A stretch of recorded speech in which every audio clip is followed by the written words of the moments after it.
Hey everyone, welcome back to a brand new episode of Techish. I'm one half of the hosting duo, Abadesi of Hustle Crew, here for all your inclusion training needs. And I am Michael, the CEO of Pocket and Pocket Jobs. Nice. And I'm excited to be here for Cool. brand new Techish. Let's go. What's on the top of your mind? I want to talk about a phrase that has usually been reserved for the world of like domestic relationships, romantic relationships, but is increasingly entering the corporate space. Mm-hmm. And this phrase is weaponized incompetence. Do you know about weaponized incompetence? Do you know anything about it? I understand that from the relationship context, Yes. obviously, where like maybe one partner's like, I don't know how to clean the house properly. Like, Exactly. why don't you show me kind of thing? Like, yeah. So if you're watching TikTok, social media, Instagram, whatever it might be, you might have seen things like how my boyfriend puts food away in the fridge, right? And it's like you literally see like a whole rice cooker in the fridge. Like, oh, I asked my boyfriend to put the leftovers away. And weaponized incompetence is this idea where you do something so badly, you're never asked to do it again. It's your way of getting out of a chore, getting out of work that you don't want to do. Usually it's work that's like not seen as like very valuable or appealing. So another form of weaponized incompetence might be, it's your turn to do the laundry. So you throw like a red sock into the whites and then it's like everything's pink and you're asked to never do it again. So it's a way for you to turn being useless into a way to avoid doing work. And in the context of patriarchy and like heteronormative relationships, it's been highlighted as a way that men just avoid doing shit they don't want to do. And women don't have an alternative of that because, well, we're denied opportunities to do things that are interesting and fun to us. And we're stuck with this menial work or whatever you want to call it.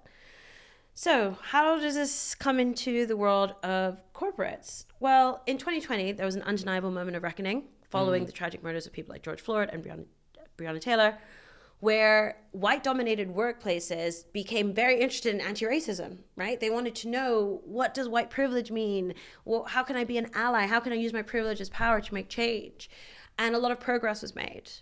But in more recent times, there's been hostility towards anti-racism, hostility towards diversity, equity, and inclusion. No thanks to powerful people like Elon Musk and Donald Trump using it as like a platform to gain attention. So what's happening now is weaponized incompetence with regards to diversity and inclusion. Right. Meaning people are pretending they don't know why it's important to ask someone for their pronoun.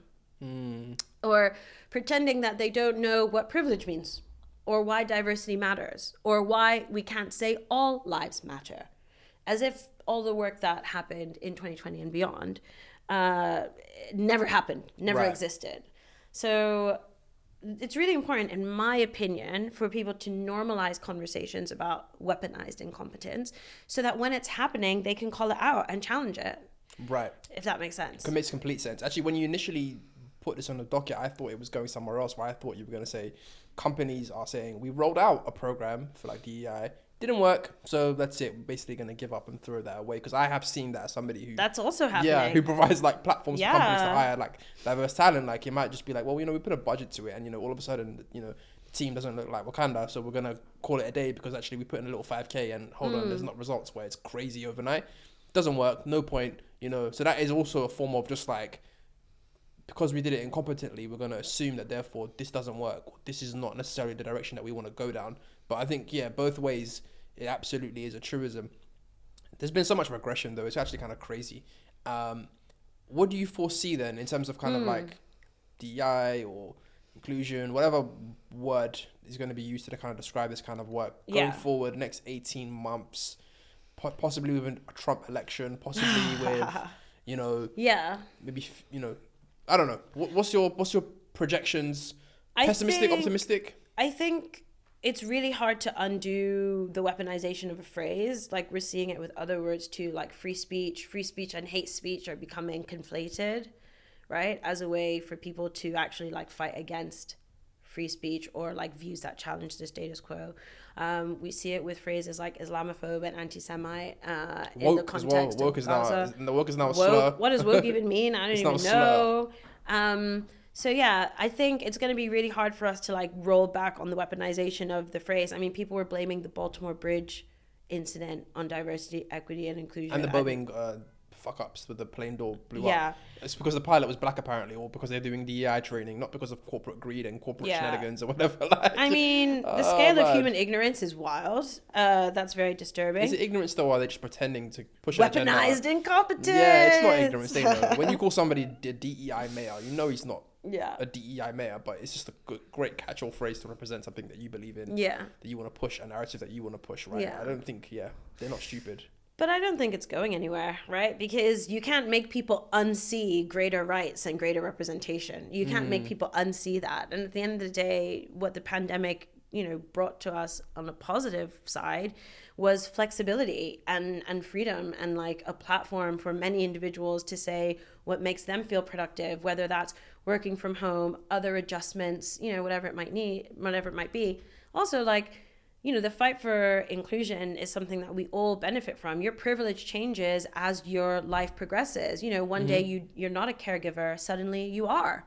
One day you live within walking distance of the office, suddenly you're commuting. Like, there's so many reasons why you would want to have accommodations made in order for you to be more productive at work. And at the end of the day, a lot of members of the dominant groups are included in this group of people. Right. So it's not going anywhere. I feel very optimistic about it. If anything, I think the hostility is a sign of how effective it's been. It's more exhausting to do the work. Speaking honestly, as a practitioner, as someone in this space, it's not been fun. Right, yeah. You told me a few horror stories. Yeah, it was never fun, but it's become increasingly difficult to have empathy and compassion as an educator in the face of hostility, in the face of, feigned ignorance, which I just interpret as racism and white supremacy. I'm seeing a lot of white supremacy, like perspectives, views, actions that never in a million years I would have seen. I mean, literally recently someone said to me, as a, cis het white man, tears in his eyes, I didn't get Black Lives Matter when it happened, but I do now, and wanted me to have sympathy for that, empathy for that. I don't envy the work, I'll be honest with you. That is not something that I envy. I think going into those rooms and the work that you do, where you speak to people and train and try to kind of educate and whatever, like, you've probably seen like the worst of it compared to like most people in this space, basically. So yeah, when you tell me those horror stories, I'm just like, yeah, damn, kind of, it's mad. But in terms of predictions on my end, I would say my prediction is probably, I feel like if Trump gets elected, there's going to be some sort of federal ban on anything to do with inclusion training within the federal government. They probably won't ban anything within corporate America, and that might have a twofold effect. One, I think initially it will spook corporate America, but then it also might lead to a rallying cry where a lot of the employees within corporate America are going to be like, yo, this is the resistance, we're going to fight back, blah blah blah. And I actually noticed sometimes when Trump got elected last time, there was a spike in inbound that we had for companies who wanted to kind of work on their recruitment, because people feel like, what can we do? We want to be emboldened, we want to help, basically, right? Whereas the bad guys are winning, what can we do to fight back? So I think it all does depend if Trump gets elected in terms of like this sort of work. That's genuinely my fear and feeling.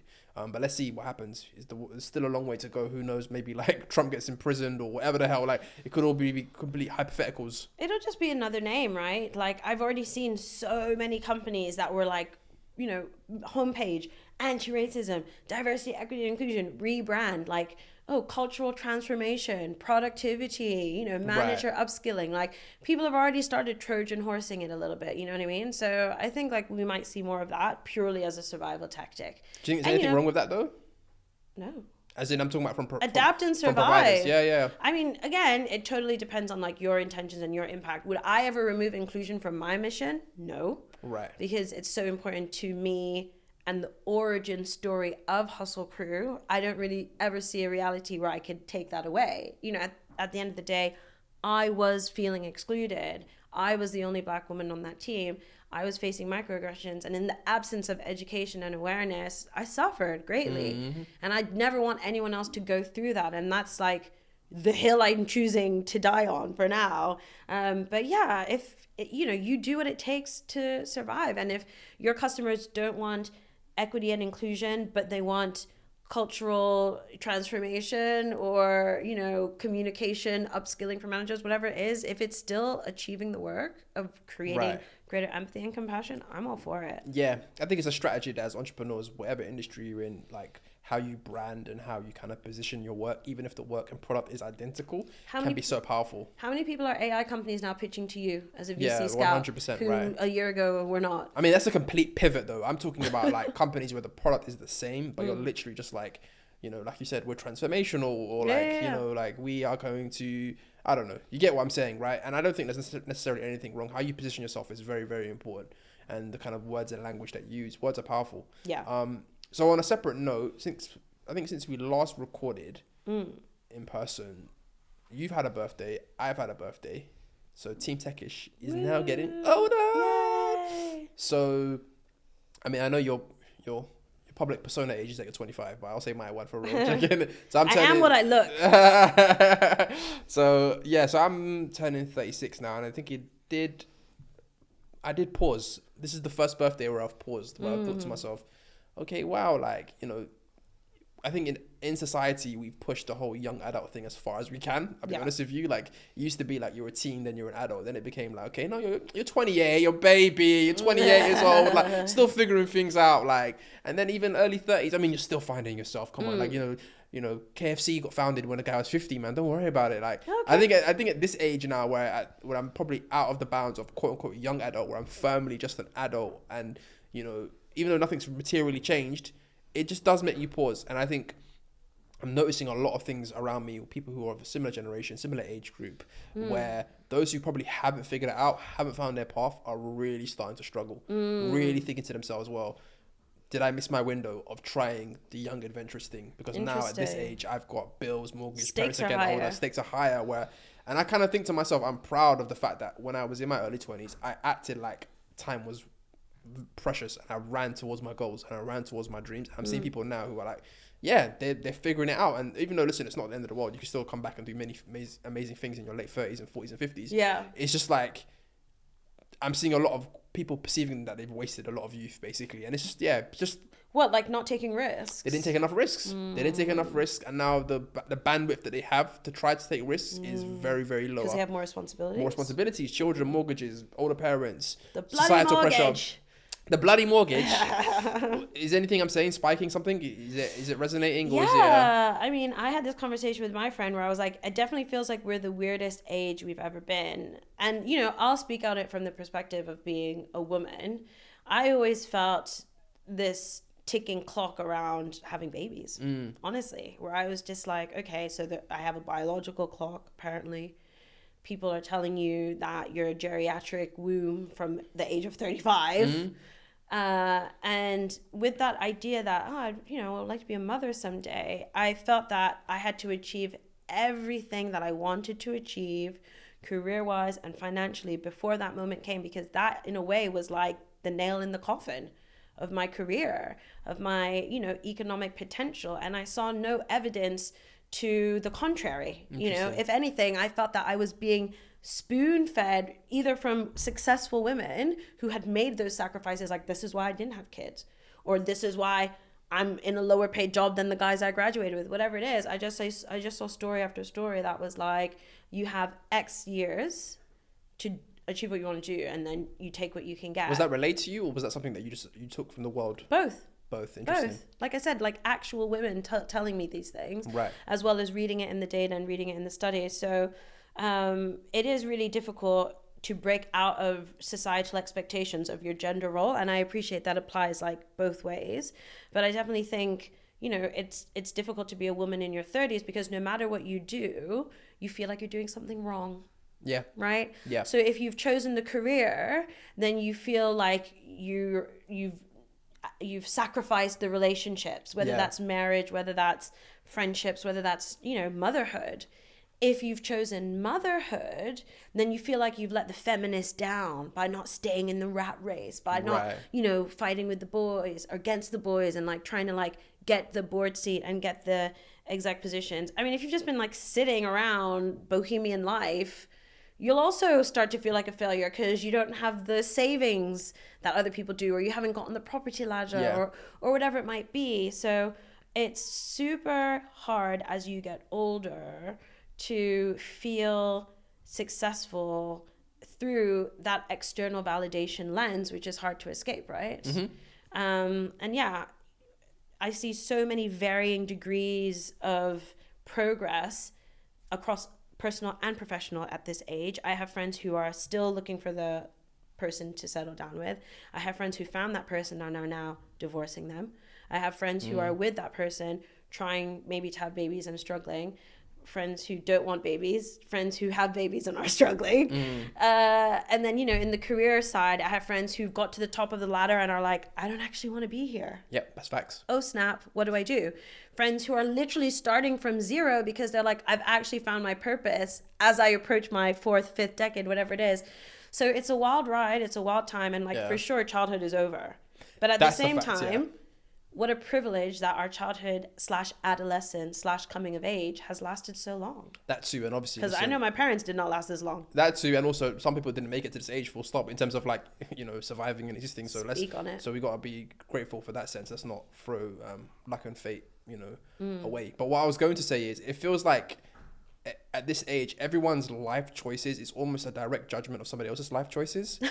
So it's like, it's hard to be friends with somebody who basically maybe got married young and had 5 kids when you yourself are like a single go-getter, for example. Yeah. Because it feels like what you've decided to do with your life and what I've decided to do with my life, we're kind of silently judging each other. They're at odds in a sense where you are so not aligned in terms of where you are, maybe even in terms of your perspective. It's hard to be friends in that way. Yeah. Even if you are somebody who's inherently non-judgmental, it's kind of like, I've noticed that it's hard to have that dynamic. Because even when I'm around quote unquote people who are, have 2 kids, 2.4, whatever, I just don't, it seems like we always want to rationalize and justify our own life choices. So it's very hard to have a conversation with someone like that. Because a lot of times they're just like, why don't you just do what I'm doing? Or like, it's like, I'm just this is what this is what it's all about. I gave up really on, chasing the money because it's not really about the money. It's about this. And it's like, okay, great, man. Like, I'm glad that you are happy with your choice in it. But what you verbalize to me is almost like a justification and semi-shitting on what I've chosen or what I haven't chosen because you want to feel better about the choices that you've made. Yeah. Do you get what I'm saying, right? Totally. And do you ever experience that?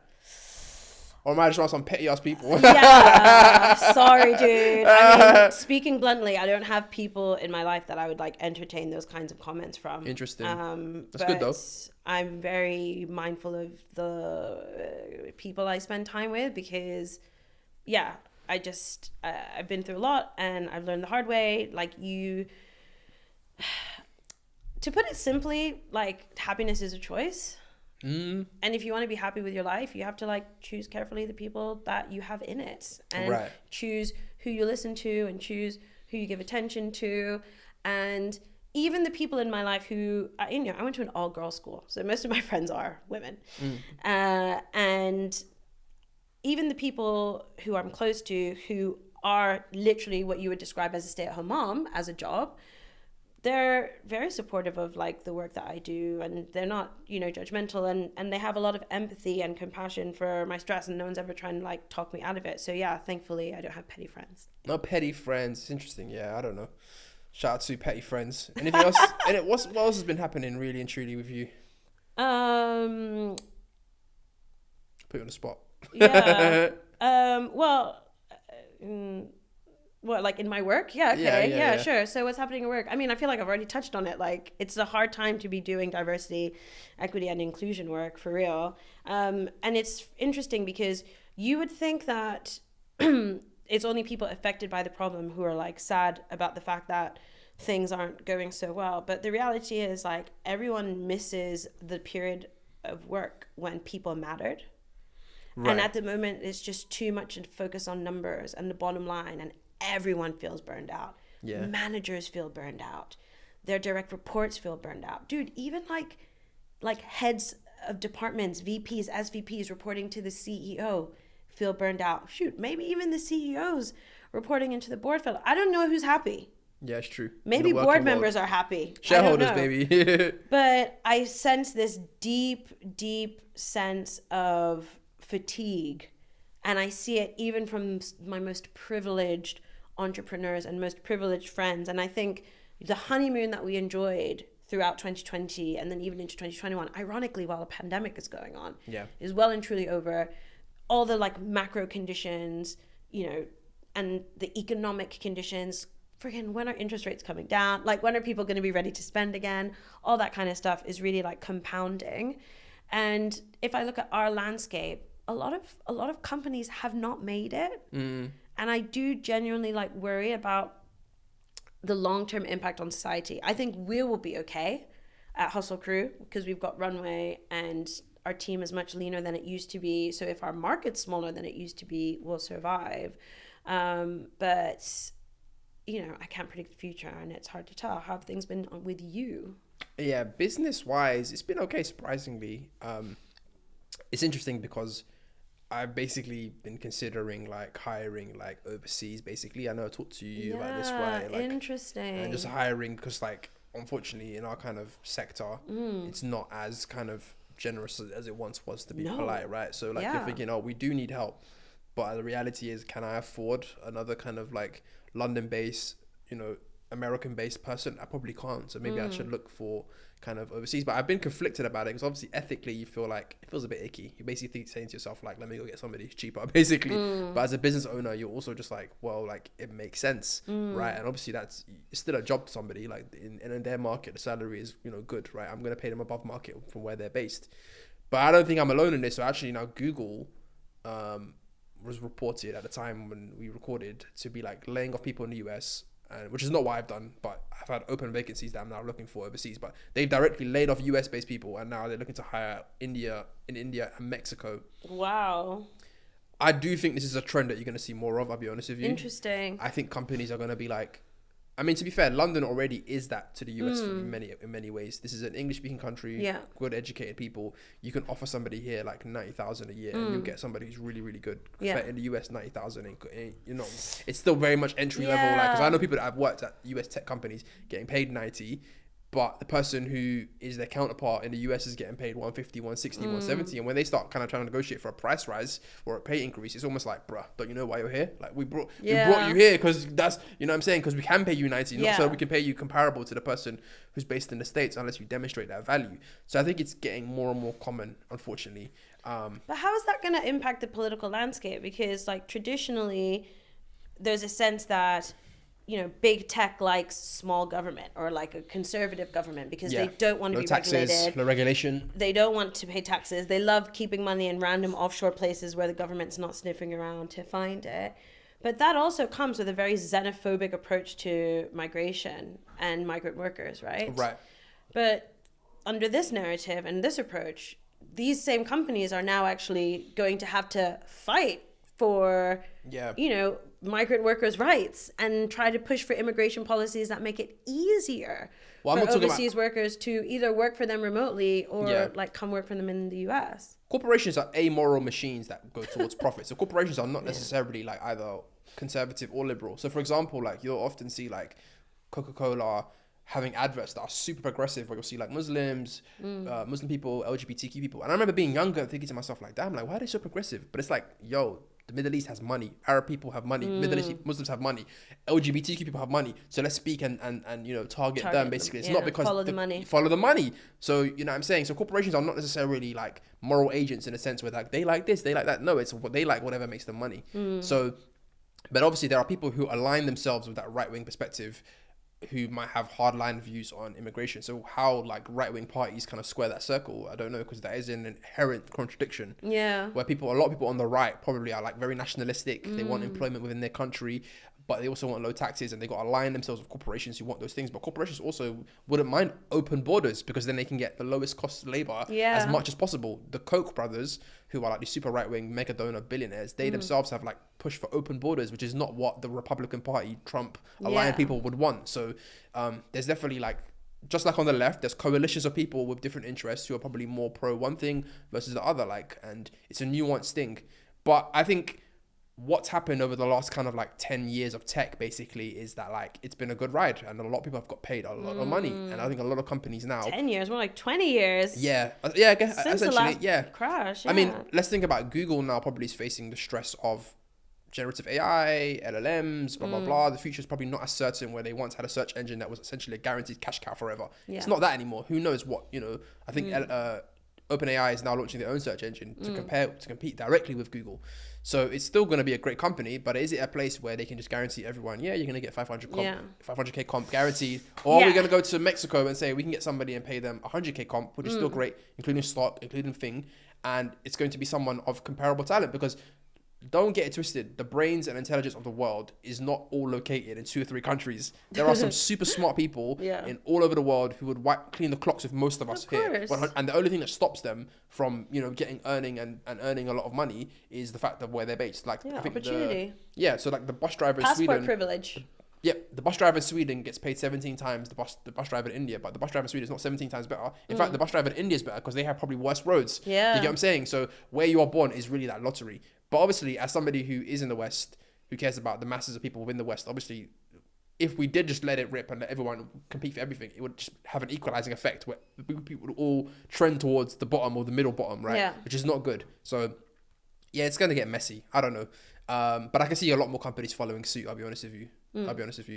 Hopefully some of those roles end up in Africa. I would obviously, as someone who's like super pro-black, pan-Africanist, I would like to see that. But, maybe the fun times are over. I don't know. So what advice would you give to a founder who is just starting out now with a B2B business like you did or like I did, right? Because we both sort of came into this space as techies, saw that there was like an underserved market, i.e. our own community that could be tapped into, supported, or provide insight in some way that's valuable. But the headwinds have changed. So is it still worth, building for tech companies or building for this industry, or like even trying to get into this industry? I mean, if you listen to Techish 3 or 4 years ago, we would have been giving you all the tips. Learn to code now. It's a gold rush. Go. No, I'm joking. We weren't that bad, but yeah, there was an element of like, listen, everybody's getting, because right now you can't lose money. You can only make money. What's the advice now? I still think there's opportunities to make money. It's just not as bountiful as it once was potentially. But if you are building a service and a tool that is a painkiller, not a vitamin, that's probably the key differentiation. And I had to learn that the hard way over the last kind of few years. There are companies that are vitamins, which are nice to have, make you feel better, but when the times are hard, you probably are going to skip your vitamin D. Yeah. Then there's a painkiller. I've got a headache. Please, I need that. Yeah. And I would say we are probably in the vitamin section, but because we are great entrepreneurs, we've managed. For yourself. To be fair, actually, you could say that you are a painkiller as well, actually, because you probably do come in when companies are about to get legally or PR-wise in trouble. So yeah, in that situation, go holla at Abadesi. But generally speaking, if you are building a painkiller that either helps a company make money, save money, grow revenue, go for it. It's still very much a lucrative opportunity, especially if you have the arbitrage of using AI, no-code tools, overseas talent. Yeah, I still think I'm still optimistic in that sense for founders. Otherwise, I wouldn't be doing the Scout program and investing in people, because I still think there's great opportunity, right? What about coding boot camps? That is. Are you still bullish on that? Should people train to be software engineers? I was never super bullish on coding boot camps, to be honest with you, even during the gold rush, and I'm even less bullish on them now. I think they made a lot of promises they couldn't keep. Yeah. I think a lot of people got sold a fairy tale about you do this for 9 weeks and all of a sudden you're going to be on 100K. It worked for some people, but those people were the ones that were pushed front and center on the marketing campaigns. So I was always a fan of doing it the traditional route. I went back and did a master's. Obviously, maybe financially that makes less sense. So the nuanced answer I would give is, do a coding boot camp, but make sure that you are really into this and it's not necessarily something where you think, in 9 weeks I've got to get the salary. Yeah. Are you into coding? Does it fit your personality type? Because there's other opportunities in tech. You can work in sales, account management, marketing, HR, whatever, like customer success. Like, the list goes on and on and on. Like, and it felt like being a coder was this foolproof way of winning, and it's not anymore. Junior engineers are struggling. Yeah. Entry-level engineers are struggling. Is there a market for junior engineers right now? No. Because I think mid-level engineers and senior engineers are obviously productive more so with all these AI tools. Two, also from a company's perspective, you bring somebody on board, you have to handhold them, train them for like a year and a half, and then they're going to go to the next opportunity. They will, 100%. And that is the rational thing to do. Yeah. Don't get twisted. I did that. Yeah. I left after 9 months to a year to go start my own company once I learned what I learned. So from the individual game theory perspective of a company, it makes very little sense to go about and hire and train up junior engineers. You'd rather just go out there and poach what talent is ready and available. How that works out for the people out there who are learning to code and whatever. I don't know. It's very difficult. And I always see these TikToks of these computer science graduates just like, oh my God, I'm so screwed. Wow. Like, because I thought I was going to walk into like 200K Google, and it's like, yeah, it's not that time anymore. The hard reset. It's a hard reset. The other resets, obviously, that we've talked about, obviously remote work.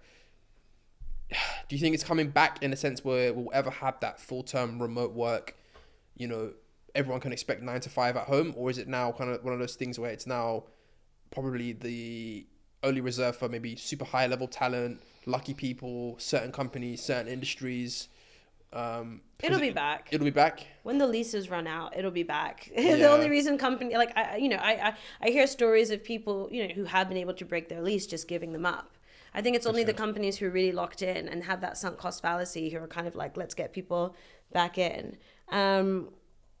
You know, once things get better, the power moves back into the workers' hands, and you know, that push for flexibility will return. I feel optimistic about that. I feel optimistic. I don't think remote work in that full sense will come back. I think companies obviously had that pandemic where they had to do it, but I think a lot of so Nike came out and said everyone's coming back. That's it. We're done, because they were like, I think Nike's had a slight slump in share price or sales, one of the two, and they were like, we're not getting the innovation that we need, basically. And I always felt like remote work works for a lot of companies. It doesn't. I don't think it works for every company, I'll be honest with you. Call me a pariah. I always said that for certain physical products, I would struggle to imagine inventing the iPhone on Zoom. That was always my perspective. And I felt, but doesn't mean you have to be in, you know, 5 days a week, 9 to 5. No, you could do hybrid, for example. And I think any company that goes from hybrid to full-time in office, I think is making a mistake. I think hybrid is more than enough, basically. But yeah, we'll see. I think that's a good episode in the bank. Yeah. That's the pod for this week. Nice little deep episode talking about getting older and life choices and whatnot. So let us know if anything resonated, and we'll catch you next week. In the comments. Peace. Bye. Sorry, I put you on the spot with that one. I was like, yeah, so what's happening?